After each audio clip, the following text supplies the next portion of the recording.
제목은 우리가 해야 할 사역은 무엇이고 하지 말아야 할 사역은 무엇일까? 우리가 해야 할 사역은 무엇이고 하지 말아야 할 사역은 무엇인가라는 제목으로 오늘의 말씀을 함께 나누도록 하겠습니다. 예수님은 죄인을 구원하시기 위해서 우리 십자가를 감당하시기 위해서 이 세상에 오셨습니다. 그러나 오늘 본문에 보면 예수님의 공생의 기간 중에 3대 사역이 나오는 것을 볼 수가 있습니다. 우리는 이 예수님의 3대 사역을 지켜볼 수가 있는데요. 이 예수님의 3대 사역을 지켜보는 것으로 끝나는 것이 아니라 우리가 이 사역을 통해서 해야 할 사역은 무엇이고 우리가 하지 말아야 할 사역이 무엇인가를 우리가 한번 점검하는 그런 시간이 되었으면 좋겠습니다. 예수님의 3대 사역을 오늘 마태복음 4장 23절은 이렇게 설명하죠. 예수께서 온 갈릴리에 두루 다니사 그들의 회당에서 뭐 하셨다고 했죠? 가르치시며, 두 번째 천국 복음을 전파하시며, 셋째는 백성 중에 모든 병과 모든 약한 것을 고치셨다는 것입니다. 이것을 정리해 보면 첫 번째는 예수님이 하신 사역은 사람을 키우는 교육 사역을 하셨다는 거죠. 예수님의 공생의 기간 중에서 예수님이 가장 대표적인 사역이 무엇인가 하면 사람을 키우는 교육 사역을 하셨습니다. 그래서 그들의 회당에서 가르치셨다라고 이렇게 말씀하고 있죠. 두 번째로 예수님의 사역은 사람을 살리는 복음 전파 사역을 하셨습니다. 근데 이 복음을 전파하시는데 어떤 복음이냐면 바로 오늘 본문 보내보니까 천국 복음을 전파하셨다라고 이야기합니다. 세 번째 사역은 예수님이 사람을 고치는 치유 사역을 감당하셨던 것을 봅니다. 백성 중에 모든 병과 모든 약한 것을 고치셨다는 것입니다.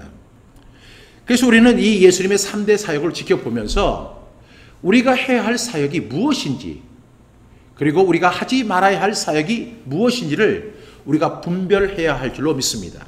그런데 여기서 우리는 항상 먼저 주어에 대한 언급이 있어야 될 것 같아요. 여기서 저는 우리가 해야 할 사역, 그리고 우리가 하지 말아야 할 사역이라고 말씀을 드렸는데, 이 우리라고 하는 그 말이 누구를 의미하는 것일까요? 교회를 말하는 것일까요? 아니면 목회자만을 의미하는 것일까요? 많은 부분들이 그런 면에서 여기서 예수님이 하셨던 이 세 가지 사역, 사람을 키우는 교육 사역, 사람을 살리는 복음 전파 사역, 그리고 사람을 고치는 치유 사역이 교회 또는 목회자들만의 소관이라고 생각하고 자신들은 그 책임을 지지 않아도 된다, 이렇게 생각하는 경향이 있는 것 같습니다. 그렇지만 오늘 성경은 이것은 목회자의 그리고 교회의 역할이 아니라 예수 그리스도를 나의 구주와 주님으로 영접한 모든 그리스도인들에게 주어진 말씀입니다. 나는 교회가 아니다, 나는 목회자가 아니다, 이런 변명을 가지고 얼마든지 피해 나갈 수 있는데, 오늘 보니까 이 우리라고 하는 것은 교회만을 의미하는 것이 아니라 바로 우리가 모든 그리스도인, 그리고 모든 그리스도인의 제자, 그리고 세상의 모든 목회자, 그리고 모든 교회들의 해야 할 모든 공동의 책임이라고 이렇게 생각합니다. 우리는 예수님의 3대 사역을 지켜보게 됩니다. 사람을 키우는 교육 사역, 다음에 사람을 살리는 복음 전파의 사역, 그리고 사람을 고치는 치유 사역이 있습니다. 먼저 사람을 키우는 교육 사역이란 도대체 무엇일까요? 기독교 교육학자인 루이스 헤릴은 이렇게 이야기했습니다. 예수님의 말씀을 가르침이라고 부른 것은 총 이 마태복음, 마가복음, 누가복음, 요한복음 이렇게 4복음서에 총 47번 정도가 나온다, 이렇게 이야기를 합니다. 그래서 마태복음의 9회, 마가복음의 15회, 누가복음 15회, 그리고 요한복음의 8회라고 이렇게 나옵니다. 그러니까 예수님이 이렇게 가르치셨다, 예수님의 말씀을 가르침이다, 이렇게 표현한 말씀이 총 47번 신약성경, 특별히 복음서에 나오는 것을 볼 수가 있습니다. 그리고 예수님이 가장 많이 불린 호칭이 예수님이 전도자다, 설교자다, 대중설교자다, 개인 전도자다, 이런 호칭보다는 예수님이 가장 많이 들었던 호칭이 무엇일까요? 그것은 바로 라보니, 랍비라고 하는 말을 가장 많이 들었어요. 선생님이라고 하는 이야기를 많이 들었습니다. 선생님의 책무가 뭐죠? 바로 가르치는 것에 있었다는 것이죠. 그래서 예수님의 공생의 3년 이 기간 동안에 예수님이 가장 많이 하신 일이 뭐냐면 바로 가르침의 사역, 이 교육 사역을 하셨다는 것을 볼 수가 있습니다. 두 번째로 예수님이 하신 사역은 바로 복음 전파 사역이었습니다. 이 교육 사역에 못지않게 중요한 것이 바로 복음 전파 사역입니다. 예수님은 복음을 전하기 위해서 오셨습니다. 어떤 복음을 전하기 위해서 오셨죠? 바로 천국 복음을 전하기 위해서 이 세상에 오셨습니다.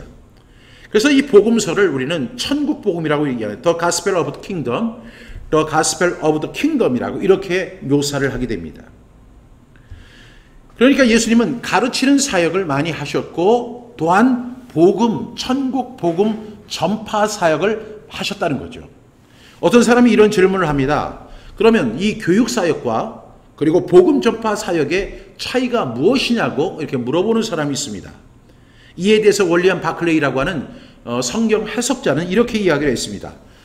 전한다는 것은 확실성을 비타협적으로 선포하는 것이고, 그러니까 전하는 것은 확실성을 비타협적으로 선포하는 것이고, 가르치는 것은 확실성의 의미의 내용을 설명하는 것이다. 이렇게 설명하는 거죠. 그러니까 이것을 놓고 볼 때 가르치는 것은 확실성의 의미를 자세히 설명해 주는 거죠. 그러니까 오늘 이 자리에서 그리고 온라인을 통해서 말씀을 들으시는 분들도 그냥 지나칠 수 있는 말인데 이것을, 이 확실성의 의미를 이렇게 설명을 해주면 아, 이런 의미가 있구나 하고 깨닫게 됩니다. 이것이 가르치는 것이라면 전하는 것, 선포하는 것은 어떤 것이냐면 확실성을 비타협적으로 선포하는 것이 바로 이 전하는 것, 가르침, 복음 전파 사역이라고 정의할 수 있습니다. 좀 어렵죠. 세 번째로 예수님이 하신 사역은 치유 사역이었습니다. 그 예수님의 그 주된 사역이 가르침과 선포에 있다고 하지만 전체 복음서에 보게 되면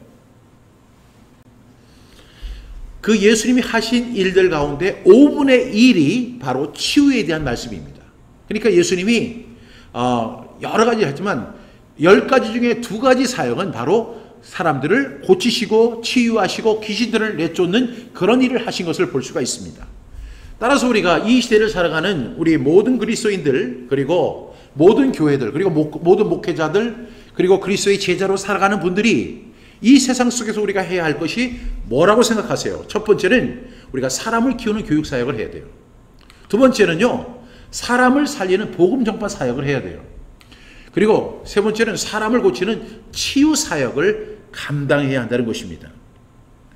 예수님은 치유와 관련해서 가장 많이 하신 것이 신체적인 질병, 그 당시에는 병원이 많이 없었고 또 의사가 많이 없었잖아요. 그리고 영양이 부족했기 때문에 많은 사람들이 질병에 노출이 되어 있었고 많은 사람들이 질병 때문에 오래 살지를 못했어요. 한 40을 채 넘기는 사람이 많지 않던 그런 시대였습니다.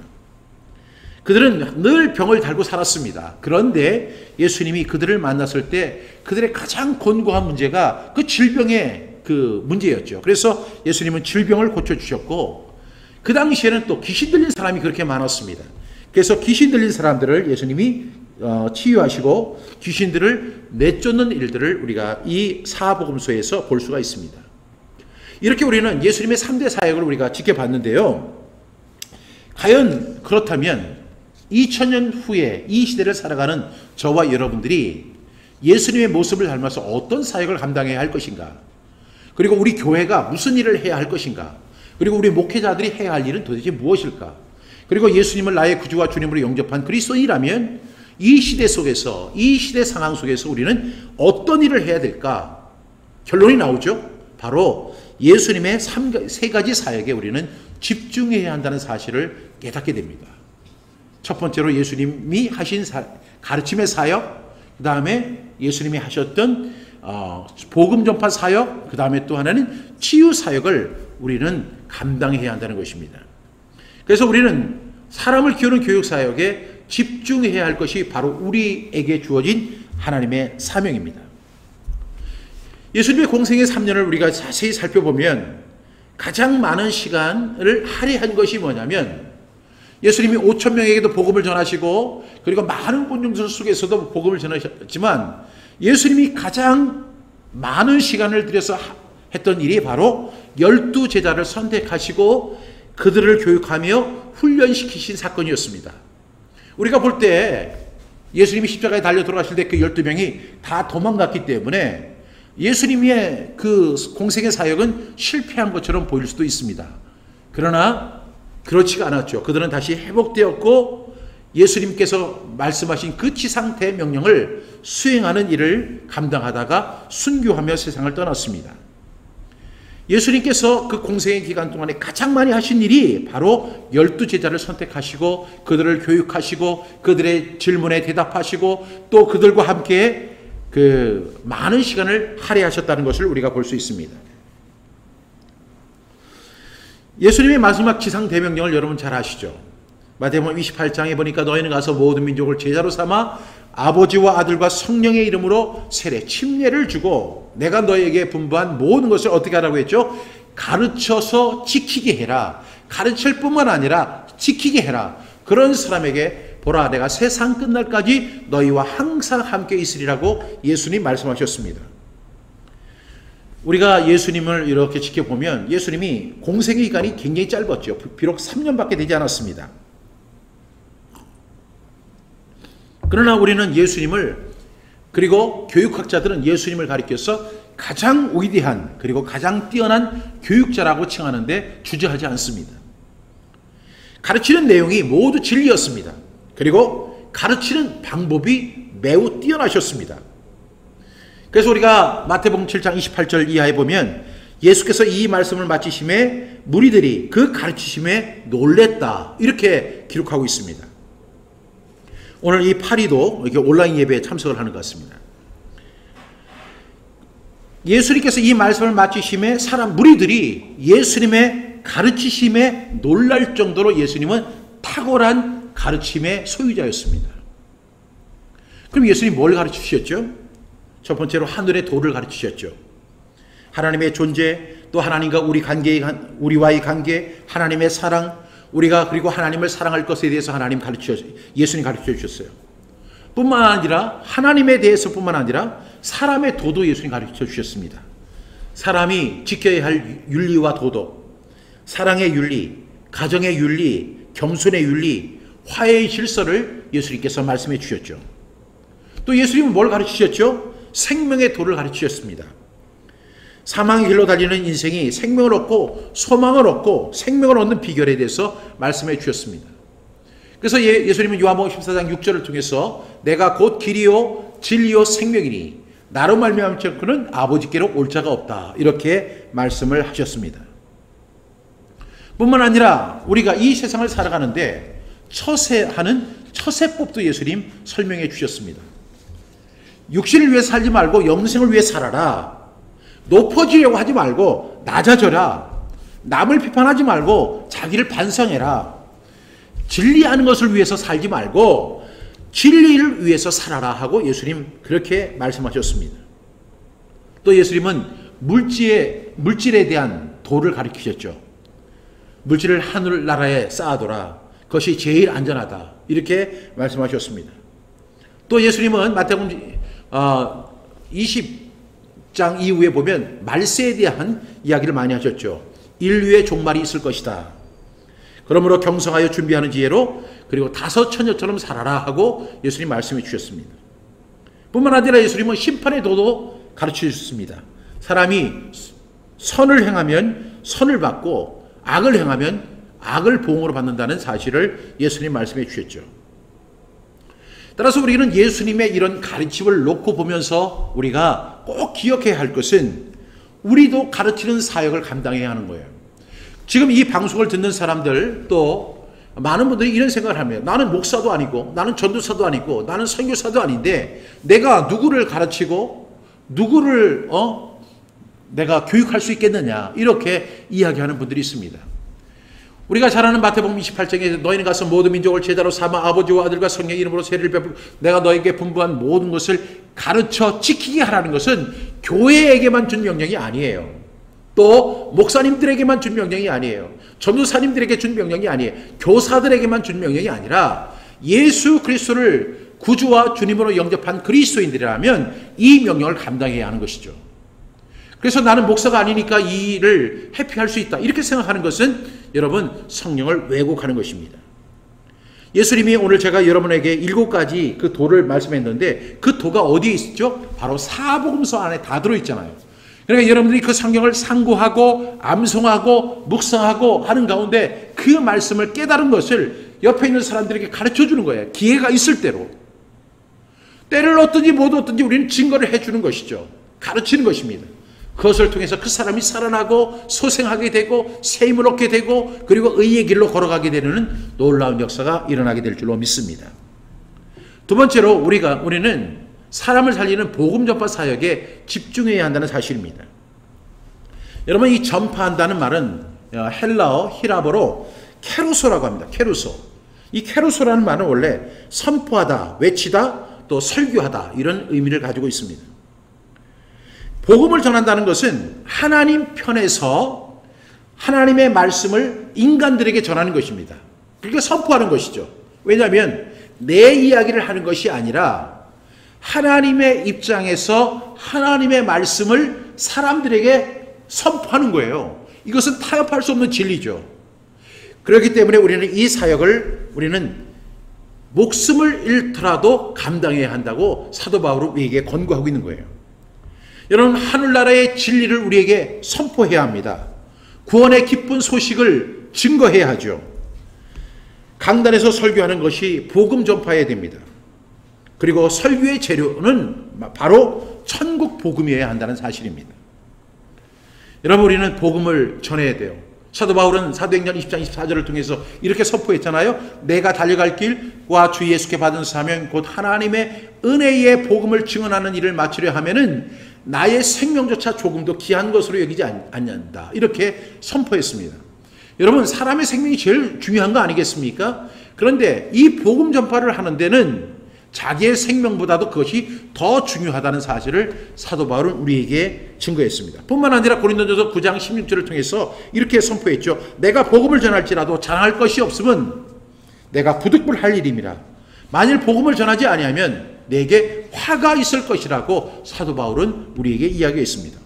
이 복음 전도는요, 주님의 명령인 동시에 우리가 마땅히 해야 할 사명인 것입니다. 우리는 예수님의 방법대로 성경 말씀을 갖다가 한 절 한 절 깊이 묵상하고 또 암송하고 그리고 그 말씀을 가지고 준비해야 돼요. 왜? 우리는 복음 전파를 해야 할 사명을 갖고 있기 때문에. 그래서 베드로 사도가 이렇게 얘기했죠. 너희 마음에 그리스도를 주로 삼아 거룩하게 하고 너희 속에 있는 소망에 관한 이유를 묻는 자에게는 대답할 것을 항상 준비하되 온유와 두려움으로 하라고 말씀해 주시지 않았습니까? 또 복음 전파에는 1:1 방식도 상당히 중요합니다. 이것을 우리가 하브루타 방식이라고 이렇게 이야기하는데요. 요한복음 4장에 보면 예수님은 한 여인을 전도하기 위해서 유대인들을 멸시하는 사마리아 땅에 가셔서 한 수가성 여인을 만나서 그 여인에게 생수의 복음을 증거해 주신 장면을 우리는 목격하게 됩니다. 우리는 이렇게 대중 전도에 힘써야 하고 동시에 개인 전도에 힘써야 돼요. 이것은 옵션이 아니에요. 내가 복음을 전할지라도 내가 자랑할 것이 부득불할 일입니다. 내가 복음을 전하지 않으면 내게 화가 있을 것이다. 이번 한 주를 살아가면서 저와 여러분 해야 할 일이 있습니다. 그 복음을 전하는 저와 여러분 되시길 바랍니다. 때를 얻든지 못 얻든지 그 복음을 전하는 저와 여러분 되시기를 주님의 이름으로 축복합니다. 세 번째로 예수님이 하신 사역은 치유 사역이었는데 우리는 사람을 고치는 치유 사역을 해야 합니다.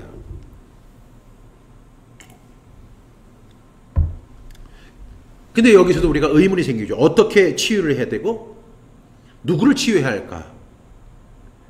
그 해답을 우리가 살펴보기 위해서라면 예수님의 치유 사역을 우리가 꼼꼼히 들여다볼 필요가 있습니다. 예수님의 치유 사역을 살펴보면 크게 세 가지로 분류될 수 있었죠. 첫 번째로 예수님은요, 육신의 질병을 치유하시는 의사셨습니다. 예수님은 복음과 함께 수많은 질병을 고쳐주셨는데요. 말씀이 증거되는 곳마다 치료의 능력이 나타나서 세상에서 고칠 수 없는 많은 환자들이 찾아와서 고침을 받게 됩니다. 군대 귀신이 들려서 공동묘지에서 그 방황하던 사악하고 무서운 성품으로 변해 있던 그 군대라고 하는 귀신 속에 들어있는 그 귀신들을 내쫓으셨습니다. 12년 동안 혈루증으로 고생하는 그 여자의 병을 고쳐주셨습니다. 안목포는 소경을 예수님 고쳐주셨습니다. 요한복음 5장에 보면 베다스다 연못에 있던 그 안진뱅이를 예수님께서 고치신 장면이 나오게 되죠. 이렇게 예수님의 하시는 사역은 우리가 벤치마킹을 할 때 어떻게 해야 되느냐면 바로 육신의 질병을 치유하시는 예수님을 우리가 바라봐야 한다는 것입니다. 두 번째로 예수님은 육신의 질병뿐만 아니라 뭘 고치셨죠? 정신적인 질병까지도 치료하셨다는 것입니다. 여러분, 육신의 병도 무섭지만 사실은 정신적인 병이 더 무섭습니다. 육신의 병의 특징은 뭐냐? 자기 혼자 죽어가는 거죠. 암에 걸린 사람은 자기 혼자 죽어갑니다. 그 암에 전염되지는 않습니다. 물론 코로나19처럼 이렇게 전염되는 병도 있지만 이런 육신의 병은 자기 혼자를 갖다가 죽어가게 합니다. 그런데 정신적인 병은 어떤 문제가 있느냐면 자기도 죽을 뿐만 아니라 다른 사람들도 죽게 한다는 것입니다. 제가 하브르타 말씀 치유에서 늘 강조하는 것이 뭐냐면 우리는 상처를 입은 사람들입니다. 그런데 이 육신의 병은요, 시간이 지나면 낫게 되죠. 이렇게 예를 들어서 우리가 칼로 베인 것도 시간이 지나면 아물게 되는데 우리 속에 있는 내적인 상처들은 시간이 지나도 그것이 치유되지 않는다는 거예요. 그래서 우리는 근데 아닌 것처럼 살아갑니다. 그리고 잊어버리고 살아가는 것 같은데 어떤 비슷한 상황이 나타나게 되면 우리는 그때 흥분하게 되고 분노를 발하게 되고 그 상처 때문에 고통을 받게 되는 그러한 사회적 병, 정신적인 병이 있다는 사실을 우리는 기억해야 합니다. 육신의 병은 현대 의학으로 치료할 수 있는데 정신적인 병은요, 옛날보다 훨씬 심합니다. 요새는 그리고 사회적으로 그리고 많은 사회적 문제를 일으키는 사람들의 그 내부를 살펴보면 그들에게 정신적인 질병이 있다는 사실을 발견해 볼 수가 있습니다. 그리고 우리는 그 어떤 시대보다도 우리는 스트레스를 많이 겪고 있습니다. 우리는 좋은 음식을 먹어야 되고 좋은 공기를 마셔야 되고 좋은 물을 마셔야 되고 여러 가지 좋은 환경에 살아야 하는 것도 중요하지만 스트레스를 받으면요, 이 모든 것이 순식간에 날아가 버린다는 사실을 많은 의학자들이 우리에게 증언하고 있지 않습니까? 현대인들은 이 산업사회를 살면서 엄청난 스트레스를 받고 있습니다. 그러다 보니까 자기 감정을 억제하지 못할 때가 있고 사고를 치가 되고 심지어는 살인까지 하는 그런 그 경우가 있습니다. 이것이 바로 정신적인 질병입니다. 상습적인 마약 중독자가 늘어나고 술집과 나이트클럽, 향락산업이 점점 늘어나는 이유가 무엇이라고 생각하세요?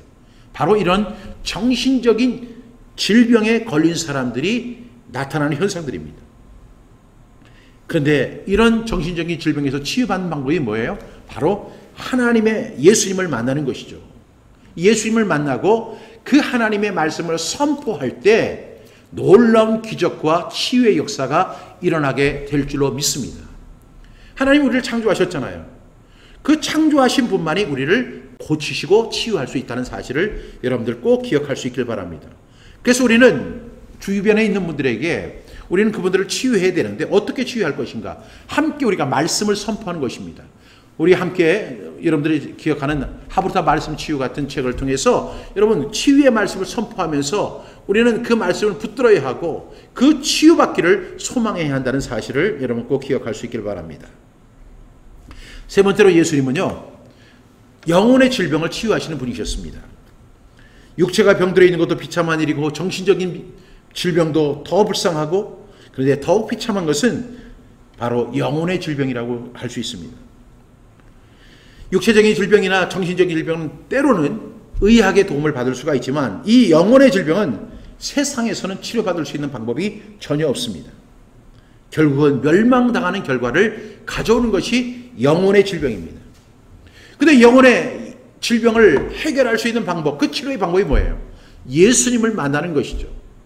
제가 지금까지 목회를 하면서 수많은 사람을 만나면서 깨닫게 되는 놀라운 사실이 뭐냐면 도저히 고칠 수 없었던 사람들이 그 영혼의 질병에 신음하던 사람들이 예수님을 만나면서 그의 질병들이 치유되고 회복되고 건강해지는 것을 목격할 때입니다.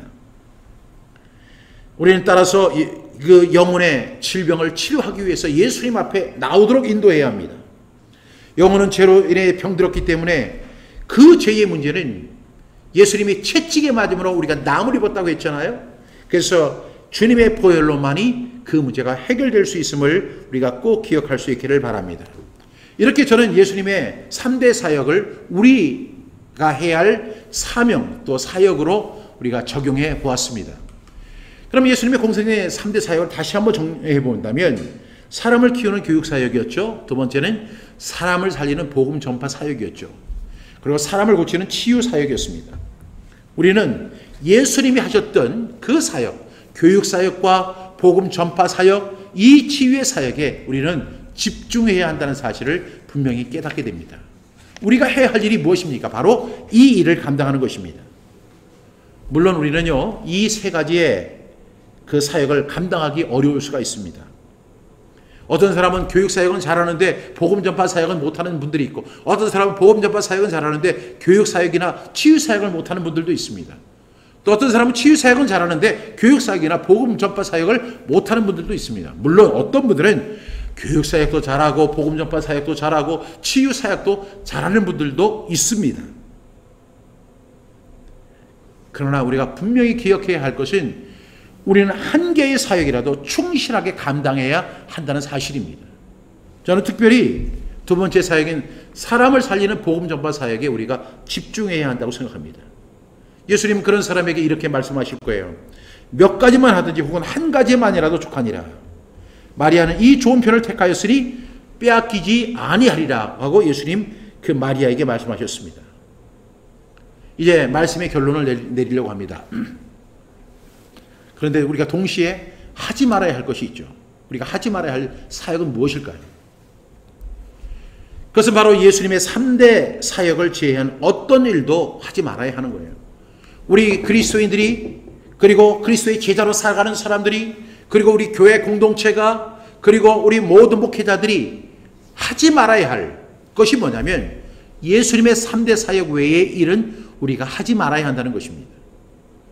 예수님의 그 3대 사역이 뭐라고 했죠? 우리가 다시 한번 본다면 사람을 키우는 교육 사역, 복음 전파 사역, 치유 사역이잖아요.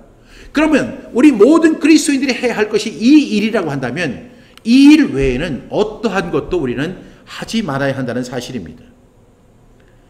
예수님이 하지 않으신 것을 만약에 그리스도인들이 하고 그 다음에 교회 공동체가 그것을 감당하고 목회자들이 그것을 한다면 그것을 가리켜서 우리가 타락이라고 정의합니다. 사탄이 원하는 것이 무엇입니까? 우리의 본연의 사역을 우리가 제외하고 우리가 다른 일에 열중하는 그것을 타락이라고, 또 사탄이 가장 좋아하는 것임을 우리에게 소개하고 있습니다. 그리스도인으로서, 그리스도의 제자로서, 목회자로서, 교회로서 하지 말아야 할 것은 예수님이 하지 않으신 것은 그 외의 일을 우리가 하지 않는 것임을 깨닫게 됩니다. 자, 그렇다면 제가 질문을 드리고 싶습니다. 여러분은 과연 그렇다면 그 외의 것, 예수님이 하신 3대 그 사역 외에 그 외의 것은 어떤 것이 있을까요? 그리스도인이, 그리고 그리스도의 제자가, 그리고 목회자가, 교회가 해야 할 일은 무엇이고 하지 말아야 할 사역은 무엇일까요? 여러분 한번 대답해 보시기 바랍니다. 우리 그리스도인들이 마땅히 해야 할 일, 그리고 그리스도의 제자된 저와 여러분들이 마땅히 해야 할 일, 그리고 우리 교회들이 마땅히 해야 할 일, 그리고 모든 목회자들이 마땅히 해야 할 일은 무엇인가를 우리가 대답해 보셔야 합니다. 동시에 우리가 하지 말아야 할 사역은 무엇인가를 여러분 한번 이번 한 주 여러분들 꼭 대답해 보시길 바랍니다. 우리가 해야 할 사역은 무엇이고 하지 말아야 할 사역이 무엇일까요? 이 문제를 여러분 한번 깊이 있게 생각할 수 있기를 바랍니다. 여러분이 답해야 할 시간입니다.